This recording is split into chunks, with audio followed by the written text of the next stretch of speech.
Students, সহজ কেমিস্ট্রির আরও একটি নতুন ভিডিওতে তোমাদের সকলকে অনেক অনেক স্বাগত। আজকে আমরা সলিড স্টেট বা পদার্থের কঠিন অবস্থা এই ক্লাস 12-এর এই চ্যাপ্টারটার সেকেন্ড ক্লাস করব। দেখো, যারা যারা প্রথমের ক্লাসটা করোনি তারা আগে প্রথমের ক্লাসটা দেখে নিও, তারপরে আজকের ক্লাসটা করো। দেখো, আজকে প্রথমে আমরা পড়ব কেলাস। কেলাস এই কথাটার সাথে অনেকে হয়তো পরিচিত, অনেকেই শুনেছো কেলাস কথাটা। দেখো, কেলাস নরমালে আমরা কি জানি, কাদের কেলাস হয়, কোন ধরনের পদার্থের কেলাস হয়, কঠিন পদার্থের কেলাস হয়, তাই তো? কিন্তু সমস্ত কঠিন পদার্থকে আমরা কেলাস বলবো না। কোনো কঠিন পদার্থকে আমরা কেলাস তখনই বলবো যাদের এই বৈশিষ্ট্যগুলো থাকবে। দেখো কি কি বৈশিষ্ট্য একটু দেখে নিই। কঠিন পদার্থটার কিন্তু একটা নির্দিষ্ট জ্যামিতিক আকার থাকতে হবে।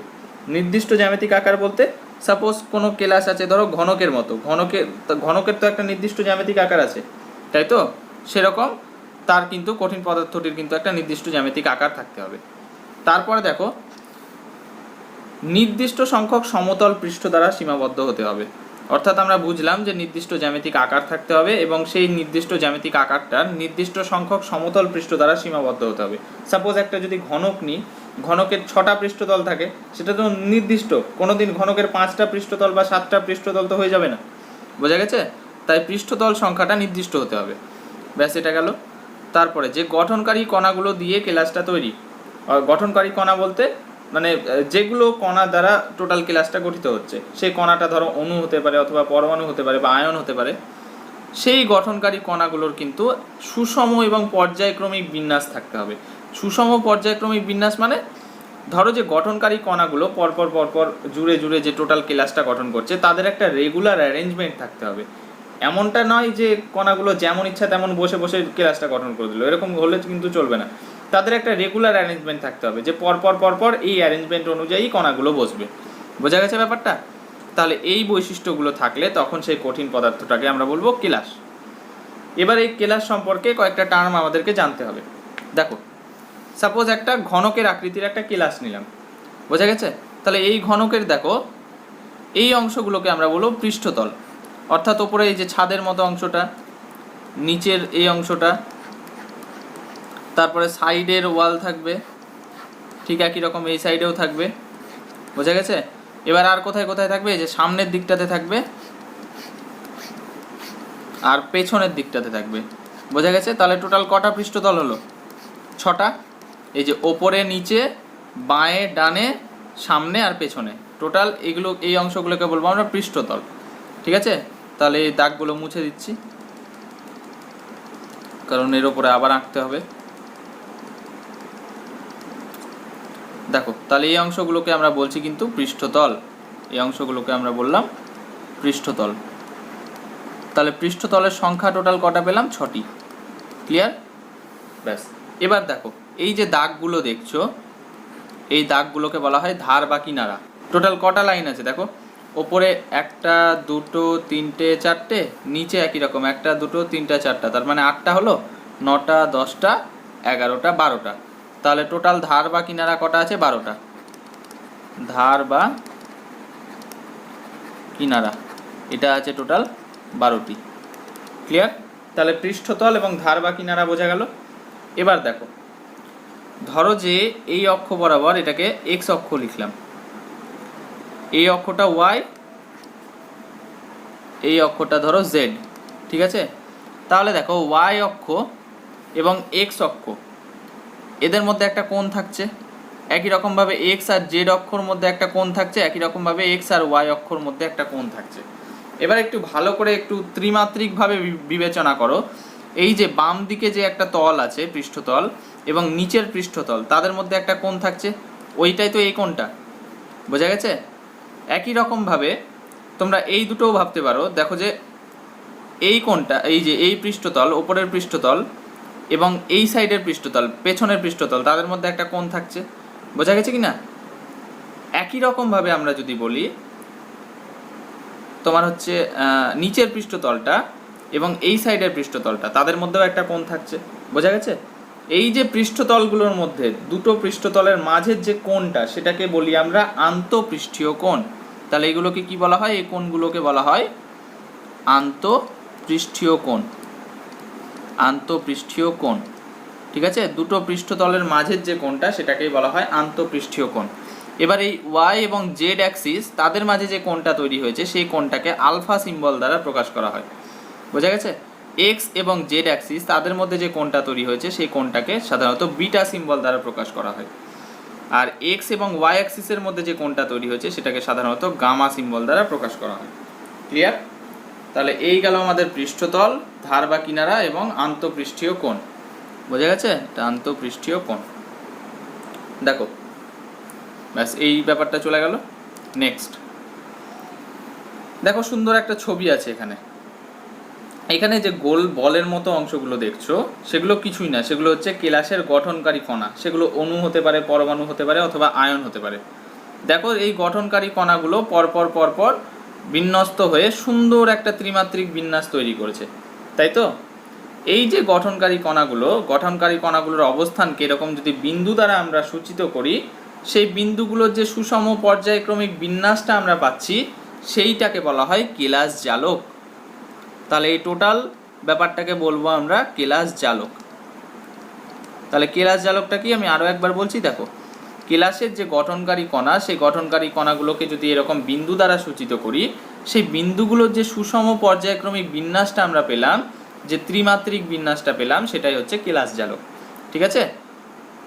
এবং যে বিন্দুগুলো দ্বারা এই যে কেলাসের গঠনকারী কণাকে আমরা ডিনোট করেছি, গঠনকারী কণাকে সূচিত করেছি, অর্থাৎ এই যে বিন্দুগুলো, সেই বিন্দুগুলোকে আমরা বলবো জালক বিন্দু।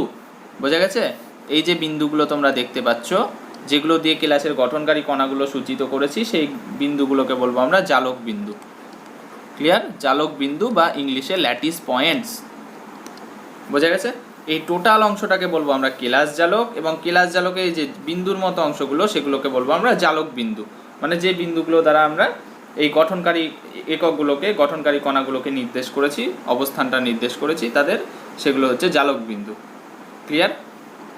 এবার একটা জিনিস দেখো, তোমরা এই টোটাল কেলাস জালকটা যদি দেখো, ঠিক আছে, কেলাস জালক আরও বড় হয়। এটা জাস্ট কেলাস জালকে ধরো একটা অংশ নিয়েছি, এর মধ্যেও দেখবে যে এই টোটালটা একটা বিশাল বড় ঘনক আছে। দেখো, এই ঘনকটা আবার দেখো অসংখ্য ছোট ছোট ঘনক নিয়ে তৈরি, তাই তো? এই যে দেখো, একটু ইমাজিন করো, এই যে এইটুকুটা এবং সামনের টুকুটা, এইটুকুটা নিয়ে একটা ঘনক হয়েছে। বোঝা গেছে কি না? এইভাবে পরপর পরপর ঘনকগুলো বিন্যস্ত হয়ে টোটাল কেলাস জালকটা গঠন করেছে। এই যে ক্ষুদ্রতম এককটা, যেটা বারবার পুনর্বিন্যস্ত হয়ে টোটাল কেলাস জালকটা গঠন করছে, সেটাকে আমরা বলি একক কোষ। বোঝা গেছে? একটু যদি ইমাজিন করো, দেখো এইরকমই অনেকগুলো ঘনক পরপর জুড়ে টোটাল এই কেলাস জালকটা গঠন করেছে, তাই তো? এই যে এইরকম ঘনক, এরকম একটা যদি স্মলেস্ট ইউনিট এখান থেকে নিই, তাহলে তো এটাই বেরাবে। এটাই বারবার দেখো পরপর পুনর্বিন্যস্ত হয়ে টোটাল কেলাস জালকটা গঠন করেছে।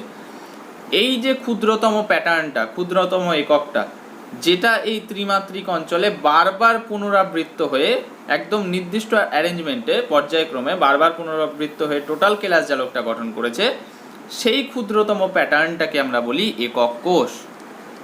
একক কোষ, যেরকম লাইফ সায়েন্সে তোমরা পড়েছো জীবদেহের ক্ষুদ্রতম গঠনগত কার্যগত একক হচ্ছে কোষ, ঠিক সেরকম যেরকম ধরো একটা ওয়াল তৈরি করি আমরা, অসংখ্য ইট পরপর জুড়ে জুড়ে টোটাল ওয়ালটা তৈরি করি, তোমরা টোটাল ওয়ালটাকে কেলাস জালক হিসেবে ভাবো, আর একটা করে ইট সেটাকে ভাবো একক কোষ। অর্থাৎ একটা করে ইট আমরা বারবার পর্যায়ক্রমে পুনরাবৃত্ত করে বারবার সাজিয়ে সাজিয়ে টোটাল ওয়ালটা তৈরি করছি, ঠিক সেরকমই একক কোষগুলোর ক্ষেত্রেও তাই। একক কোষগুলো পরপর পরপর বারবার পর্যায়ক্রমে পুনরাবৃত্ত হয়ে, সুষমভাবে পর্যায়ক্রমে পুনরাবৃত্ত হয়ে টোটাল কেলাস জালকটা গঠন করছে। বোঝা গেছে? তাহলে একক কোষ ব্যাপারটা বোঝা গেল। ব্যাস, এই একক কোষের সংজ্ঞাটা কিন্তু ভেরি ভেরি ইম্পর্টেন্ট, একক কোষ এবং কেলাস জালক। ঠিক আছে? দেখো, নেক্সট এবার আমরা করব একক কোষের শ্রেণী বিভাগ। ঠিক আছে? এবার আমরা পড়ব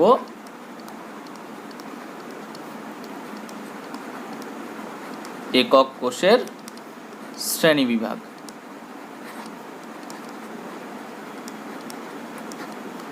দেখো, একক কোষ মূলত 4 প্রকারের। হ্যাঁ, প্রথম প্রকারের নাম হচ্ছে সরল বা আদিম একক কোষ। সরল বা আদিম একক কোষ। দেখো, সরল বা আদিম একক কোষ কাকে বলবো? উপরে ছবিটার দিকে দেখো, যে ধরনের একক কোষে শুধুমাত্র কৌণিক বিন্দুগুলোতেই গঠনকারী কণা থাকবে, তাদেরকে বলবো আমরা সরল বা আদিম একক কোষ। দেখো এখানে শুধুমাত্র গঠনকারী কণাগুলো এই যে কর্নারগুলো, সেই কর্নারের অবস্থানগুলোতেই আছে, ঠিক আছে? সেই কারণে এই ধরনের একক কোষকে বলবো আমরা সরল বা আদিম একক কোষ। নেক্সট আমরা চলে যাব দেহকেন্দ্রিক একক কোষে।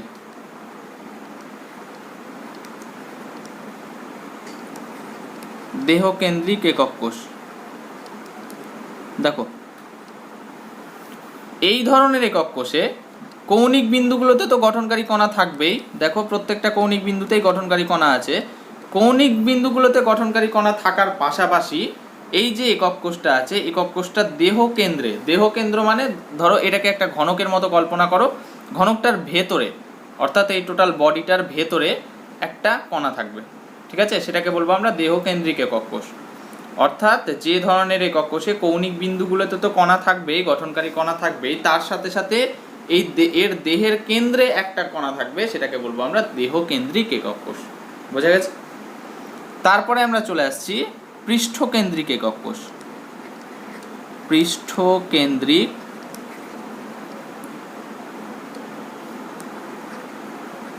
একক কোষ, দেখো পৃষ্ঠকেন্দ্রিক একক কোষ কাকে বলবো?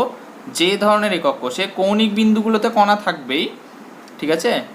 কৌণিক বিন্দুগুলোতে দেখো 8টা কৌণিক বিন্দু আছে, সব জায়গাতেই কণা আছে। কৌণিক বিন্দুগুলোতে কণা থাকার পাশাপাশি প্রত্যেকটা পৃষ্ঠতলের কেন্দ্রে কণা থাকবে। বোঝা গেছে? টোটাল 6টা পৃষ্ঠতল, দেখো ওপরে একটা পৃষ্ঠতল, নিচে একটা পৃষ্ঠতল, বাম দিকে একটা পৃষ্ঠতল, ডান দিকে একটা পৃষ্ঠতল, পেছন সাইডে একটা পৃষ্ঠতল, সামনের দিকে একটা পৃষ্ঠতল, তাই তো? টোটাল 6টা পৃষ্ঠতল, প্রত্যেকটা পৃষ্ঠতলের কেন্দ্রে দেখো কণা আছে। এই কারণে এটাকে আমরা বলবো পৃষ্ঠকেন্দ্রিক একক কোষ। এই যে ওপরের পৃষ্ঠতলে কণা আছে, নিচের পৃষ্ঠতলেও, ডান দিকেরটাতেও আছে, বাম দিকেরটাতেও, পেছনের ব্যাক সাইডের পৃষ্ঠতলটাতেও আছে, আবার ফ্রন্ট সাইডের পৃষ্ঠতলটাতেও আছে, ঠিক আছে? এই ধরনের একক কোষকে বলবো পৃষ্ঠকেন্দ্রিক একক কোষ। এবার একক কোষটা যদি ঘনক আকার হয়, ঠিক আছে, তবে এই ধরনের একক কোষকে বলবো আমরা, প্রথমের একক কোষটাকে বলবো সরল ঘনক আকার একক কোষ, ঠিক আছে? যদি দেহকেন্দ্রিক একক কোষটা ঘনক আকার হয় তবে সেটাকে বলবো দেহকেন্দ্রিক ঘনক আকার একক কোষ। আর পৃষ্ঠকেন্দ্রিক একক কোষ যদি ঘনক আকার হয়, ঘনক আকার মানে এই যে যে ছবিটা আমরা এঁকেছি এটার প্রত্যেকটা বাহুর দৈর্ঘ্য ধরো সমান আছে, তবে সেটা ঘনক, ঠিক আছে? সেক্ষেত্রে পৃষ্ঠকেন্দ্রিক একক কোষটাকে বলবো আমরা পৃষ্ঠকেন্দ্রিক ঘনক আকার একক কোষ, ঠিক আছে? যখন এটা সরল ঘনক আকার একক কোষ থাকবে সেটাকে আমরা সংক্ষেপে বলবো এসসিসি, সিম্পল কিউবিক ক্রিস্টাল, ঠিক আছে? যখন দেহকেন্দ্রিক ঘনক আকার একক কোষ থাকবে তখন সেটাকে বলবো আমরা বিসিসি, ঠিক আছে? বিসিসির ফুল ফর্ম হচ্ছে body centred cubic. Body centred cubic মানে দেহকেন্দ্রিক ঘনক আকার। বোঝা গেছে? পৃষ্ঠকেন্দ্রিক ঘনক আকার একক কোষ যখন থাকবে তখন সেটাকে আমরা বলবো এফসিসি। এফসিসির ফুল ফর্মটা হচ্ছে ফেস সেন্টার্ড কিউবিক। বোঝা গেছে? ফেস সেন্টার্ড মানে এই যে পৃষ্ঠতলগুলোকে ফেস বলা হয়, তাদের সেন্টারে যে ইয়েগুলো আছে কণাগুলো, ওই জন্য ফেস সেন্টার্ড। আর যেহেতু ঘনক আকার সে কারণে কিউবিক, ফেস সেন্টার্ড কিউবিক, ঠিক আছে? এই শর্ট ফর্মগুলো তোমাদেরকে একটু মনে রাখতে হবে।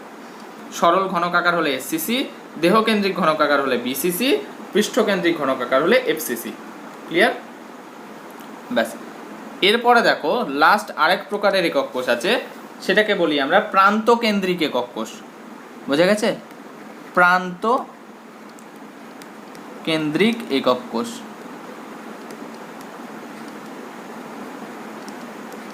দেখো প্রান্ত কেন্দ্রিক একক কোষ কাকে বলবো? প্রান্ত কেন্দ্রিক একক কোষের ক্ষেত্রে কৌণিক বিন্দুগুলোতে একই রকম কণা থাকবেই, প্রত্যেক প্রকার একক কোষে কৌণিক বিন্দুতে কিন্তু কণা থাকবেই, ঠিক আছে? সরল ঘনক আকারের ক্ষেত্রে কৌণিক বিন্দুগুলো ছাড়া অন্য কোথাও আর কণা থাকে না, বাদবাকিগুলোর ক্ষেত্রে কৌণিক বিন্দুগুলোতে থাকবেই, তার সাথে অন্য কোথাও থাকবে। বুঝা গেছে? প্রান্ত কেন্দ্রিকের ক্ষেত্রে দেখো কৌণিক বিন্দুগুলোতে কণা থাকবেই, তার সাথে যে কোনো দুটো বিপরীত পৃষ্ঠতল নাও, সেটা তুমি হয় ওপর নিচ নাও, অথবা বাম দিক ডান দিক নাও, অথবা সামনে পেছনে নাও, যে কোনো দুটো বিপরীত পৃষ্ঠতলে কণা থাকবে। বোঝা গেছে? পৃষ্ঠতলের কেন্দ্রে যে কোনো দুটো বিপরীত পৃষ্ঠতলের কেন্দ্রে, সেই বিপরীত পৃষ্ঠতলটা ওপর নিচ হতে পারে, অথবা ডায়ে বায়ে হতে পারে, অথবা সামনে পেছনে হতে পারে। তাহলে এটা বা এটা বা এটা, ঠিক আছে? প্রত্যেক প্রকারই হলো প্রান্ত কেন্দ্রিক একক কোষ। হয় তুমি এটার ছবি দিতে পারো, অথবা এটার ছবি দিতে পারো, অথবা এটার ছবি দিতে পারো। ব্যাপারটা বোঝা গেছে? তাহলে 4 ধরনের একক কোষ সম্পর্কে আমরা কিন্তু পড়ে নিলাম। এবার দেখো ছবিটা এখানে যেভাবে দেওয়া আছে ত্রিমাত্রিকভাবে 3 ডাইমেনশনালি সুন্দরভাবে দেওয়া আছে। এবার তোমাদের মনে হতে পারে যে আমরা খাতা কলমে কিভাবে ছবিটা আঁকবো, সেটাও বুঝিয়ে দিচ্ছি। দেখো কিভাবে আঁকবো।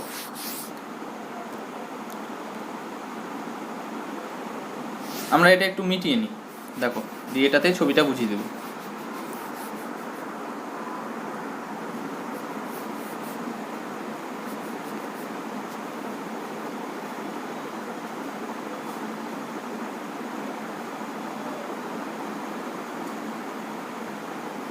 ঠিক আছে, দেখো ধরো আমরা সরল ঘনক আকারে একক কোষের ছবি আঁকবো। হ্যাঁ, সরল ঘনক আকারে একক কোষের ছবি আঁকার জন্য প্রথমে একটা ঘনক এঁকে নিলে, ঘনক তো সবাই আঁকতে পারবে। ঘনক আঁকার পরে এই যে কৌণিক বিন্দুগুলো দেখছো সেগুলোকে এগুলো এইভাবে গোল করে কণাকে নির্দেশ করে দাও। ঠিক আছে, এরকমভাবে গোল করে দাও যে গোলগুলো এই গঠনকারী কণার অবস্থান নির্দেশ করছে। ঠিক আছে, গঠনকারী কণাগুলো বোঝানোর জন্য গোল গোল দিয়ে দিলাম। যেহেতু গোলক তো এইভাবে 3 ডাইমেনশনালি আমরা আঁকতে পারবো না, তাই বৃত্তর মতো করে আমাদেরকে বোঝাতে হবে। হ্যাঁ, তাহলে দুটো কণা হলো এখানে এখানে এখানে এখানে এখানে আর এখানে, টোটাল দেখো 8টা কৌণিক বিন্দুতে কিন্তু আমরা কণা দিয়ে দিয়েছি। এটা তাহলে সরল ঘনক আকার হয়ে গেল। তাহলে এটা সরল ঘনক আকার একক কোষ। নেক্সট দেহকেন্দ্রিকে যদি যাই, দেহকেন্দ্রিকের ক্ষেত্রে 8টা কৌণিক বিন্দুতে তো থাকবে, তার সাথে ভেতরে একটা থাকবে, তাই তো? এর ভেতরে একটা কণা দিয়ে দিলাম দেহের কেন্দ্রে। তাহলে এটা হয়ে গেল আমাদের দেহকেন্দ্রিক।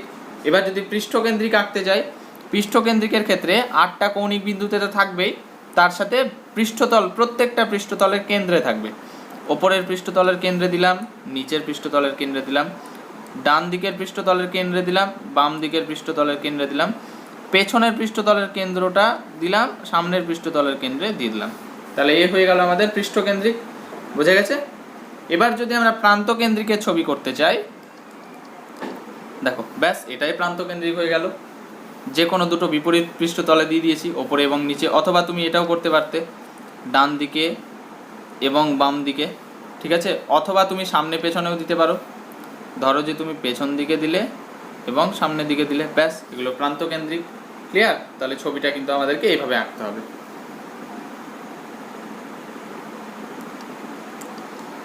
তাহলে এই ব্যাপারটা হয়ে গেল। নেক্সট দেখো, এবার আমরা যেটা করব, এবার আমরা করব হচ্ছে একক কোষে কণার সংখ্যা নির্ণয়। ঠিক আছে, এটা ভেরি ভেরি ইম্পর্টেন্ট। একক কোষে কণার সংখ্যা নির্ণয়। একক কোষে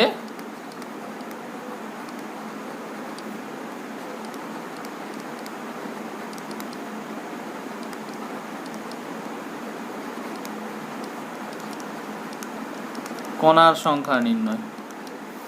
দেখো প্রথমে আমরা 1 নম্বর যেটা করব সেটা হচ্ছে সরল ঘনক আকার একক কোষে।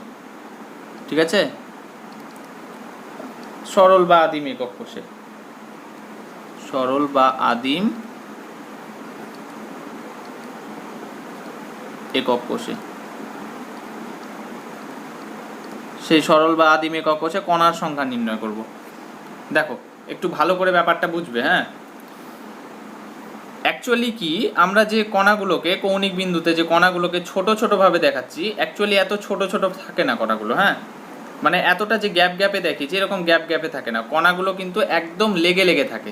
বোঝা গেছে? মানে এখানকার কণাটা কিন্তু একদম লেগে লেগে থাকবে। আমরা ছবিটাতে বোঝানোর সুবিধার্থে এইভাবে গ্যাপ গ্যাপে দিয়েছি। ক্লিয়ার? এবার দেখো এই যে গোলকের মতো অংশটা দেখছো, যেটাকে এই গঠনকারী কণা রূপে নির্দেশ করেছি, সেইটার কিন্তু টোটাল অংশটা একটা একক কোষের মধ্যে ঢুকে থাকে না। বোঝা গেছে? এর কিছুটা অংশই কিন্তু একটা একক কোষের মধ্যে ঢুকে থাকে, বাদ বাকিটা অন্য অন্য অন্য একক কোষের মধ্যে ডিস্ট্রিবিউট হয়ে থাকে। বুঝতেই পারছো? দেখো এটা কিন্তু বেশিরভাগ অংশটা বাইরে আছে, ভেতরে কিন্তু খুব অল্প পরিমাণই ঢুকে আছে। প্রত্যেকটা কণার কতটা পরিমাণ এর ভেতরে ঢুকে আছে সেই ভ্যালুটা আমাদেরকে বের করতে হবে। তাহলে এই 8টা কণার কতটা করে ভেতরে ঢুকে আছে সেই টোটাল ব্যাপারটাকে যোগ করলেই আমরা পেয়ে যাব কণার সংখ্যা। বোঝা গেছে? তাহলে এখানে আমরা দেখতে পাচ্ছি 8টা কৌণিক বিন্দুতে 8টা কণা আছে এবং প্রত্যেকটা কণার কতটা অংশ এর ভেতরে ঢুকে আছে সেটা আমাদেরকে বের করতে হবে। এবার একটু বুঝবে। দেখো আমরা ধরো একটা কেলাস জালক নিয়েছি। ঠিক আছে, এই কেলাস জালক দেখো অনেকগুলো একক কোষ দিয়ে তৈরি। এখানে দেখো 8টা কিউব আছে, টোটাল 8টা ঘনক আছে। ঠিক আছে, একটু ভালো করে দেখলে বুঝতে পারবে। এই যে নিচে 1 2 3 4, বোঝা গেছে? এবং উপরে 1 2 3 4, টোটাল 8টা ঘনক আছে, 8টা ঘনক নিয়ে এই কেলাস জালকটা তৈরি হয়েছে।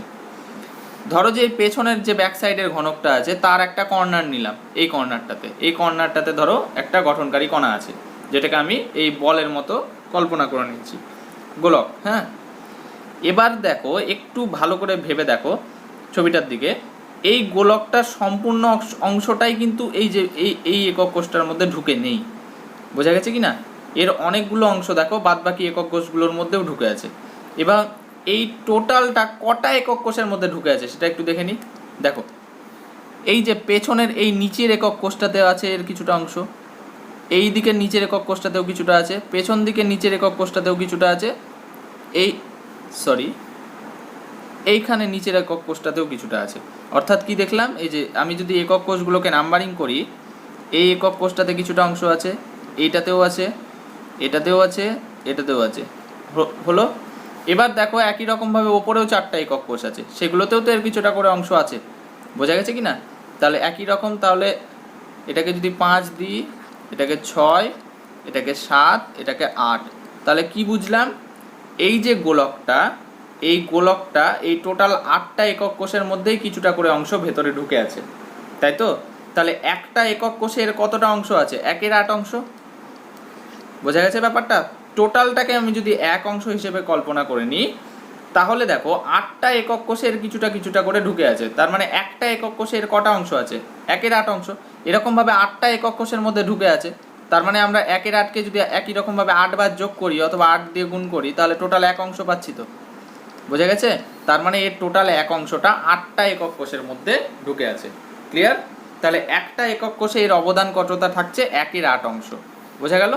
দেখো এই ব্যাপারটাকে এবার আমাদেরকে একটু কাজে লাগাতে হবে। তাহলে এবার এখান থেকে আমরা কি বুঝলাম? মোট কৌণিক বিন্দুর সংখ্যা কটি? কালারটা একটু চেঞ্জ করে নিচ্ছি। দেখো এখান থেকে আমরা বুঝতে পারলাম মোট কৌণিক বিন্দু 8টি, ঠিক আছে? 8টা কৌণিক বিন্দু আছে, 8টা কৌণিক বিন্দুতে কণা আছে, এবং প্রত্যেকটা কৌণিক বিন্দুতে কণার অবদান কত? 1/8 অংশ করে, কারণ এই একক কোষটার মধ্যে এর 1/8 অংশ ঢুকে থাকবে, এর 1/8 অংশ ঢুকে থাকবে, এর 1/8 অংশ, এর 1/8 অংশ, মানে প্রত্যেকের 1/8 অংশ করে এর ভেতরে ঢুকে থাকবে, বোঝা গেছে? তাহলে এখানে লিখি প্রতিটি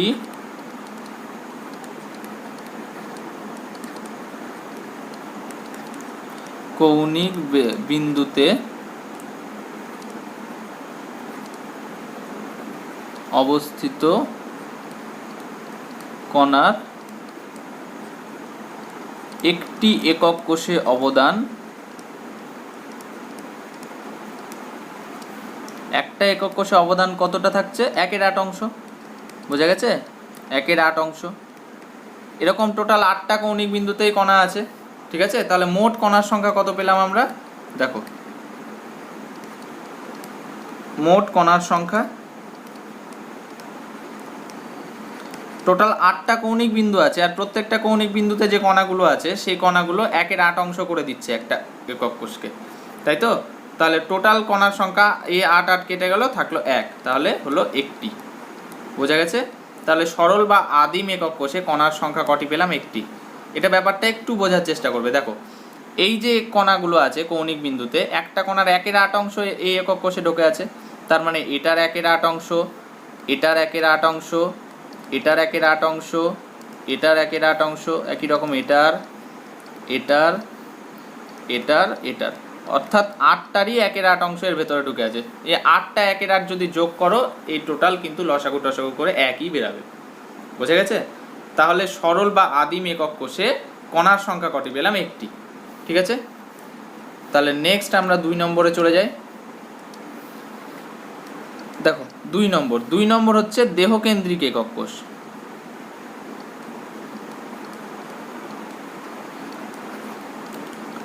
দেহকেন্দ্রিক একক কোষ,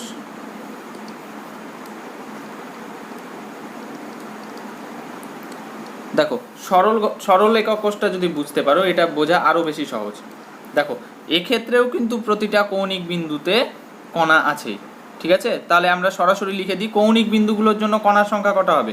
8টা কৌণিক বিন্দুতে কণা আছে আর প্রত্যেকটা কণার অবদান 1/8 অংশ করে, তাহলে 8 × 1/8, তার মানে এখানেও ঘুরে ফিরে কৌণিক বিন্দুগুলোর জন্য কিন্তু কণার সংখ্যা একটিই বেরাবে, তাই তো। তাহলে কৌণিক বিন্দুগুলোর জন্য কণার সংখ্যা,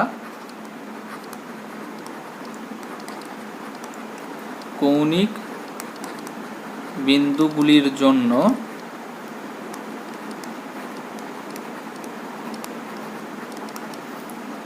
কণার সংখ্যা, দেখো কৌণিক বিন্দু টোটাল আছে 8টা আর প্রত্যেকটা কৌণিক বিন্দুতে যে কণাগুলো আছে একটা একক কোষে কতটা অংশ করে দিবে, 1/8 অংশ করে, তাহলে 8 × 1/8, তাহলে এটা কাটাকুটি করলে কত হবে 1, তাহলে কৌণিক বিন্দুগুলোর জন্য কণার সংখ্যা একটি। এবার কৌণিক বিন্দু ছাড়াও এই যে দেহ কেন্দ্রে একটা কণা আছে, তাই তো, মানে এই যে টোটাল ঘনকটা আছে, ধরো এটাকে যদি আমি ঘনক হিসেবে ভাবি, এই ঘনকটার ভেতরে কিন্তু কণাটা ঢুকে আছে, অর্থাৎ একটা একক কোষের ভেতরে এই কণাটা পুরোপুরি নিজে একা গোটাটাই ঢুকে আছে, ঠিক আছে। তাহলে এর অবদান একটা একক কোষে কত হবে 1, কারণ কি তার এক অংশ গোটাটাই এর ভেতরে ঢুকে আছে, বোঝা গেছে। অন্য কোনো একক কোষে এর আর শেয়ার নাই, এই গোটাটা একটা একক কোষের মধ্যে ঢুকে আছে। সে কারণে আমরা কি লিখব, দেহকেন্দ্রে অবস্থিত কণার জন্য এটার জন্য কণার সংখ্যা কটি পাচ্ছি, একটি, বোঝা গেছে। অর্থাৎ আমরা কৌণিক বিন্দুগুলোর জন্য কণার সংখ্যা একটা পেলাম আর দেহকেন্দ্রের জন্য কণার সংখ্যা একটি পেলাম, ঠিক আছে। তাহলে টোটাল কণার সংখ্যা কটি হলো, দুটি। অতএব মোট কণার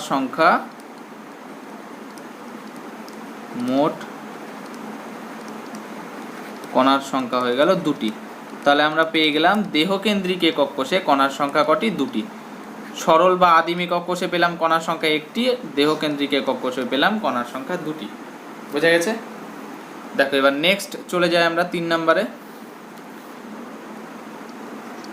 3 নম্বর হচ্ছে পৃষ্ঠকেন্দ্রিক একক কোষ। পৃষ্ঠকেন্দ্রিক একক কোষ, দেখো এটাও খুবই সহজ, হ্যাঁ, পৃষ্ঠকেন্দ্রিক একক কোষটা। এক্ষেত্রেও দেখো প্রত্যেকটা কৌণিক বিন্দুতে কণা আছে, তাহলে একই রকম আমরা লিখে নিই কৌণিক বিন্দুগুলোর জন্য কণার সংখ্যা,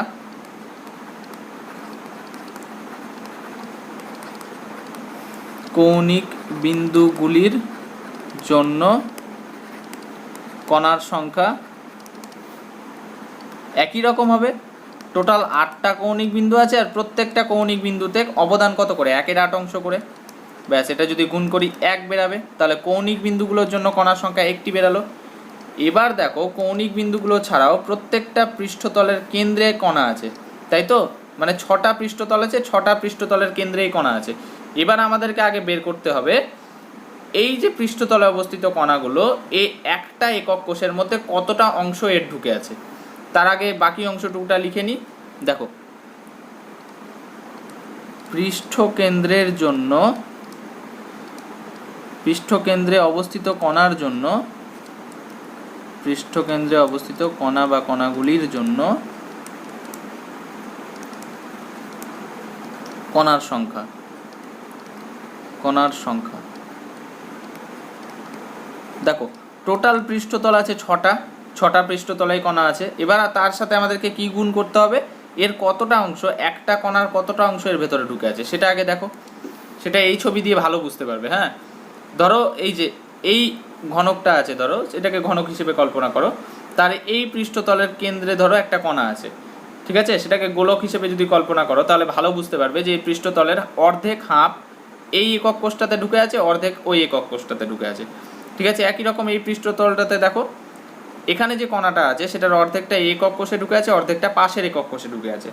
অর্থাৎ পৃষ্ঠতলের কেন্দ্রে যে কণাগুলো থাকে তার হাফ একটা একক কোষে ঢুকে থাকে, হাফ ঠিক পার্শ্ববর্তী একক কোষে থাকে, বোঝা গেছে ব্যাপারটা। তাহলে দেখো এই যে পৃষ্ঠতলে যে কণাগুলো আছে সেই কণাগুলোতে এই একটা একক কোষে এই কণাগুলোর অবদান কতটা করে থাকবে, হাফ করে, অর্ধেক করে, বোঝা গেছে। কারণ বাকি অর্ধেক ঠিক পাশের একক কোষটাতে থাকবে, ক্লিয়ার। তাহলে 6টা পৃষ্ঠতল আছে আর প্রত্যেকটা পৃষ্ঠতলে কণাগুলোর অবদান থাকছে হাফ করে, ঠিক আছে। তাহলে কাটাকুটি করলে কত বেরাবে, 3টি। তাহলে এখান থেকে আমরা কি পেলাম, কৌণিক বিন্দুগুলোর জন্য কণার সংখ্যা একটা, আর পৃষ্ঠকেন্দ্রে যে কণাগুলো আছে তার জন্য কণার সংখ্যা পেলাম 3টি। তাহলে মোট কণার সংখ্যা কতটি পাবো? মোট কণার সংখ্যা পেলাম তাহলে 1 + 3 = 4টি। তাহলে পৃষ্ঠকেন্দ্রিক একক কোষে আমরা কণার সংখ্যা পেয়ে গেলাম 4টি।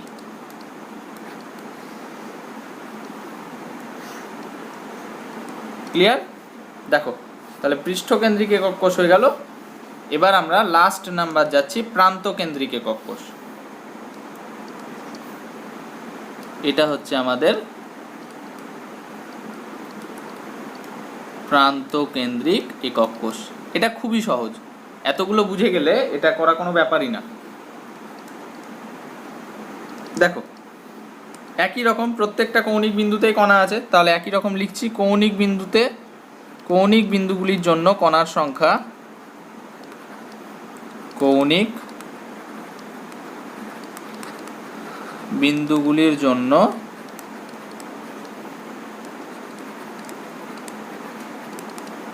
কণার সংখ্যা।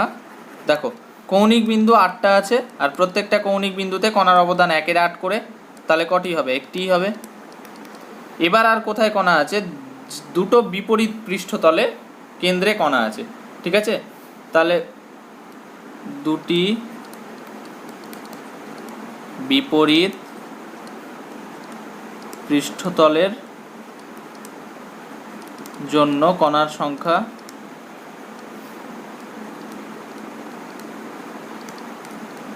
দেখো দুটো বিপরীত পৃষ্ঠতলে আছে, সে কারণে 2 গুণ প্রত্যেকটা পৃষ্ঠতলের যে কণাগুলো আছে একটা একক কোষে তার অবদান কত হবে? পৃষ্ঠতলের কেন্দ্রে যে কণাগুলো থাকে তার একটু আগে বোঝালাম হাফ করে অবদান, ঠিক আছে? হাফ করে একক কোষটাতে ঢুকে থাকবে। ক্লিয়ার? তাহলে এই একক কোষে এর হাফ ঢুকে আছে আর এর হাফ ঢুকে আছে, হাফ প্লাস হাফ কত হবে? 1, তাই তো? তাহলে 2 × হাফ মানে 1, তাহলে একটি। অর্থাৎ কি পেলাম আমরা, যে কৌণিক বিন্দুগুলো আছে সেই কৌণিক বিন্দুগুলোর জন্য কণার সংখ্যা একটা পেলাম, আর দুটো বিপরীত পৃষ্ঠতলের জন্য কণার সংখ্যা একটা পেলাম। তাহলে মোট কণার সংখ্যা কটি হলো? মোট কণার সংখ্যা তাহলে হলো 1 + 1 = 2টি। ক্লিয়ার? তাহলে প্রান্তকেন্দ্রিক একক কোষে কিন্তু আমরা পেলাম কণার সংখ্যা 2টি।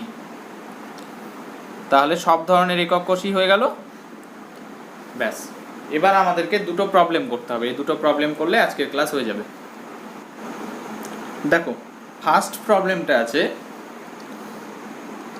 একটি কেলাসাকার আয়নীয় যৌগ M+ ও X- আয়নের সমন্বয়ে গঠিত। উক্ত যৌগের একক কোষ ঘনকাকার এবং একক কোষের কৌণিক বিন্দুগুলিতে M+ আয়ন আর দেহকেন্দ্রে X- আয়ন অবস্থান করে। যৌগটি সম্ভাব্য রাসায়নিক সংকেত নির্ণয় করো। দেখো, আমাদেরকে বলে দিয়েছে কেলাসাকার আয়নীয় যৌগ যেটা M+ আর X- আয়নের সমন্বয়ে গঠিত। কৌণিক বিন্দুগুলোতে আছে M+ আয়ন আর দেহকেন্দ্রে আছে X- আয়ন। তাহলে প্রথমে একটু ছবিটা আঁকি। দেখো, এই যে কৌণিক বিন্দু, সেই কৌণিক বিন্দুগুলোতে আছে M+ আয়ন, এগুলোতে আছে M+ আয়ন, ঠিক আছে? এই রেড কালি দিয়ে M+ আয়ন বোঝাচ্ছি। আর দেহকেন্দ্রে আছে X-। এই যে দেহকেন্দ্র মানে কি, এর ভেতরটাতে একটা X- আছে। ক্লিয়ার? আমাদেরকে বলতে হবে যৌগটা সম্ভাব্য রাসায়নিক সংকেত কি। সম্ভাব্য রাসায়নিক সংকেত বের করার জন্য খুবই সহজ, জাস্ট একটা একক কোষের মধ্যে এই কণার সংখ্যাগুলোর মোট সংখ্যাটা বের করতে হবে। অর্থাৎ এই একক কোষটার মধ্যে M+ এর মোট সংখ্যা আর X- এর মোট সংখ্যা বের করলেই আমরা বলে দিতে পারবো। দেখো, M+ আয়নের মোট সংখ্যা যদি বের করি, M+ আয়নের মোট সংখ্যা, M+ আয়ন দেখো শুধুমাত্র কৌণিক বিন্দুগুলোতে আছে, তাই তো? কৌণিক বিন্দুগুলোর মোট সংখ্যা হচ্ছে 8টি। এবার কৌণিক বিন্দুগুলোতে যে M+ আয়ন আছে সেটা একটা একক কোষে কতটা অংশ ঢুকে আছে? এর 1 এর 8 অংশ। বোঝা গেছে? একটু আগেই বুঝলাম সেটা। একটা একক কোষে এই কৌণিক বিন্দুতে অবস্থিত কণার জাস্ট 1 এর 8 অংশ ঢুকে থাকে। সেরকম 8টা কৌণিক বিন্দু আছে, তাহলে মোট সংখ্যাটা কত হবে? 8 × 1 এর 8, তার মানে কাটাকুটি করলে 1টি। ক্লিয়ার? সরি, তাহলে এটা হয়ে যাবে 1টি। বোঝা গেছে? তাহলে M+ আয়নের মোট সংখ্যা হয়ে যাবে 1টি। আর X- আয়নের মোট সংখ্যা, এক্স মাইনাস আয়নের মোট সংখ্যা। দেখো এক্স মাইনাস আয়ন শুধুমাত্র দেহ কেন্দ্রে আছে একটা, তাই তো? এবার দেহ কেন্দ্রে অবস্থিত কণার জন্য এ তো টোটালটাই একটা একক কোষের ভেতরে ঢুকে থাকে, অর্থাৎ একটা গোটা অংশটাই একটা একক কোষের মধ্যে ঢুকে আছে, তাই এক্স মাইনাস আয়নের মোট সংখ্যা হবে একটি। বোঝা গেছে? অর্থাৎ এম প্লাস আয়নও একটা আছে আর এক্স মাইনাস আয়নও একটা আছে, মানে এম প্লাসও একটা আছে, এক্স মাইনাসও একটা আছে। তাহলে যৌগটার রাসায়নিক সংকেত কি হবে? M X. বোঝা গেছে? অর্থাৎ এম প্লাস আয়ন একটা আর এক্স মাইনাস আয়ন একটা, তাহলে সংকেতটা হয়ে যাবে এম এক্স। ক্লিয়ার? এই প্রবলেমটা বোঝা গেছে? এবার দেখো, এবার নেক্সট আর একটা প্রবলেম বলেছে, একটি কেলাসাকার যৌগ এ ও বি পরমাণুর সমন্বয়ে গঠিত। যৌগটির একক কোষ ঘনকাকার।